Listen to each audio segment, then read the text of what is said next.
Suara bunyi tembakan, ternyata Paik Saonnya asli sedang menembak Saon. Melihat hal tersebut, Heju langsung turun dan juga melihat kondisi Saon yang sudah tergeletak. Namun ternyata semua itu hanyalah mimpi Heju. Saat ini Saon telah menghilang. Tiba-tiba dia mendapat telepon dari Hyujin yang mengatakan bahwa seluruh harta milik Baek Jang-ho telah disumbangkan, tetapi Saon tidak hadir. Selain itu, Saon juga mengundurkan diri dari kantor kepresidenan. Di sisi lain, Yuri dan juga Ji Sang-woo menjadi semakin dekat. Mereka mengunjungi panti asuhan Nuri. Ji Sang-woo juga mengatakan bahwa semua aset milik Paik Saon telah didonasikan. Tak hanya itu, panti asuhan Nuri juga mendapatkan sebagian donasi dari seorang anonim.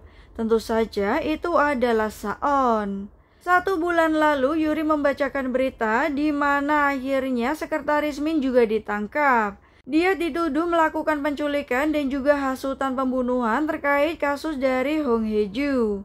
Kemudian Pak Saon yang asli telah meninggal karena ditembak oleh polisi. Sedangkan Sim Kyu-jin meratapi kesedihannya.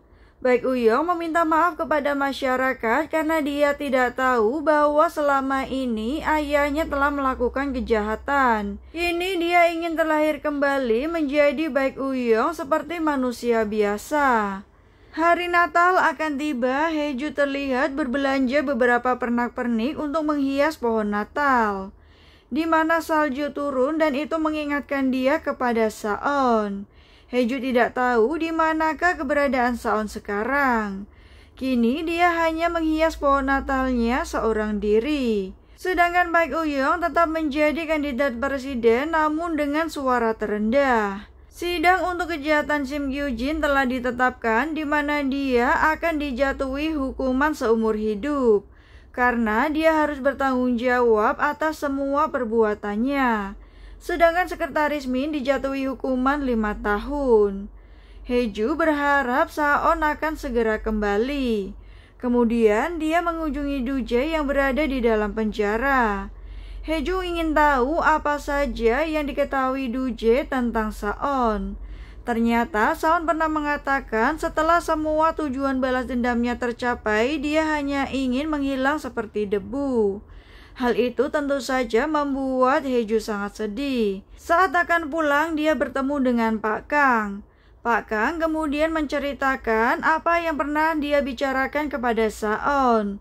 Saat itu, Saon bertanya tentang sebuah rumah tangga dan bagaimanakah cara menunjukkan kasih sayang antara suami istri. Nah, kemudian Heju mengajak ayahnya makan di sebuah resto tonkatsu. Ternyata pemilik kedai tahu bahwa sebelumnya ayah Heju pernah datang. Heju bertanya dengan siapakah ayahnya datang, ternyata saat itu Saon mengajaknya. Di hari ulang tahun ayahnya, Saon membawa ayah Heju untuk makan tonkatsu. Namun setelah itu dia tidak pernah mengunjungi ayah Heju lagi. Heju kemudian pulang ke rumah. Tak lama kemudian terdengar seseorang datang. Ternyata itu adalah Hong Ina. Dia ingin mengajak Heju untuk pergi merayakan Natal. Tetapi Heju menolaknya. Dia berharap bahwa Saon akan segera kembali. Setelah diselamatkan dan juga dibawa ke rumah sakit, saat itu Heju yakin bahwa Saon menemaninya. Selain itu, dia juga yakin Saon merawat dia dan selalu ada di sisinya. Hong Ina kembali menegaskan bahwa Saon tidak akan kembali. Mendengar hal itu, Heju terlihat kaget, nampaknya Ina mengetahui sesuatu. Ina menyuruh Heju untuk melupakan semuanya dan juga hidup bahagia. Namun Heju tidak bisa melakukan hal tersebut karena dia tidak bisa hidup tanpa Saon dan juga sangat merindukannya. Ternyata sebelum Saon menghilang, dia sempat menghubungi Hong Ina dan mengajaknya bertemu di tempat pemakaman adik Ina. Di sisi lain, Heju terus menunggu telepon dari Saon. Berkali-kali dia berusaha menghubungi nomor handphone Saon tetapi tidak mendapatkan jawaban. Hingga akhirnya dia mendapatkan panggilan dari nomor telepon luar negeri. Heju tahu bahwa itu adalah Saon. Saat Heju mengecek, ternyata itu adalah nomor dari kode negara Argan. Dia pun kemudian menemui Hyujin. Sebelumnya, Haeju juga mendapat surat atas donasi yang dia lakukan untuk sekolah bahasa isyarat di Argan. Haeju sangat kaget karena dia juga tidak mempunyai uang sebanyak itu. Nah, ternyata itu berasal dari Argan juga. Yungjin meminta Haeju untuk tidak datang ke Argan karena tidak semua orang bisa masuk ke dalam situ. Nah, ternyata Saon sangat tergila-gila dengan matahari terbenam. Yeju akhirnya tiba di Argan dan menemui yayasan yang menerima sumbangan darinya. Pemilik yayasan hanya menerima donasi atas nama Haeju tetapi tidak pernah bertemu dengan orang yang mengirimnya. Haeju pun kemudian nekat pergi ke tempat di mana dia bisa melihat sunset yang sangat indah di Argan. Tetapi di tengah jalan dia disekap oleh beberapa orang yang menghadangnya. Haeju tidak bisa berbuat apapun, dia pun kemudian diculik dengan beberapa orang lainnya. Saat itu terlihat sebuah mobil mengikuti mereka. Orang tersebut pun buru-buru melepaskan semua sandera dan juga menyelamatkan Haeju. Mereka pun dikejar oleh komplotan penjahat. Nah, tak lama kemudian ternyata pria itu adalah Saon yang menyelamatkan Haeju. Saon sangat kesal kenapa Haeju datang mencarinya. Namun Haeju tidak tahan lagi dan dia pun akan menghancurkan semua rencana Saon. Karena Haeju tidak bisa lagi menunggu sekian lama. Nah, Haeju mengatakan bahwa dia tidak bisa hidup sehari pun tanpa Saon. Ternyata Saon ingin menghukum dirinya sendiri karena dia merasa bersalah. Sebelumnya Baek Saon yang asli membisikkan bahwa Baek Jang Hola yang membunuh adik Haeju dan juga menyebabkan mereka kecelakaan.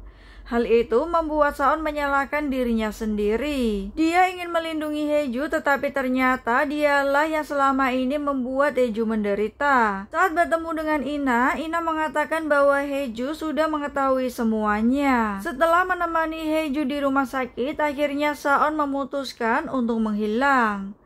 Nah, mendengar semua itu, Haeju terlihat sangat kesal kenapa mereka menghabiskan banyak waktu dengan salah paham dan juga menjauh.